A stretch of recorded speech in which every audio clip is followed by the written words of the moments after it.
استایل جدید دمت اوزدمیر که باورتان نمیشد که انقدر مقبول باشد. با سلام و درود، خوش آمدید به یکی از دیگر ویدیوهای کانال ما. آرزو دارم که تا اخیر این ویدیو با ما بوده و نیز کانال ما رو سابسکرایب نمایید. دمت اوزدمیر با لباسهای جدیدش در مراسمی ظاهر شد که بسیار زیبا معلوم می شد.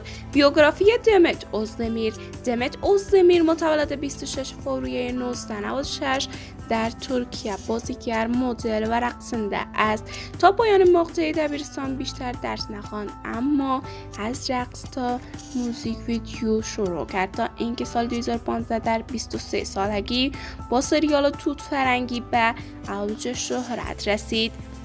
مشکلات مالی در نوجوانی: خواهرم با مرد ثروتمند ازدواج کرده بود، اما این کمکی به ما نکرد. مجبور شدیم از شکممان بزنیم تا اینکه یه روز پول ما تمام شد.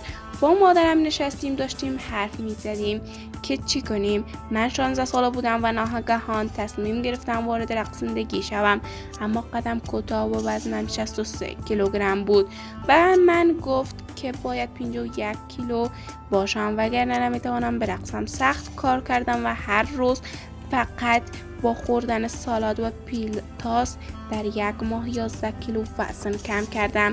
با تشکر که تا آخر این ویدیو با ما بودید. تا ویدیوی دیگر بدرود. منتظر نظریات و پیشنهادات سالم شما خواهیم بود. اگر میخواهید ویدیوهای جدید از ما ببینید، کانال ما را لایک، کامنت و سابسکرایب نمایید.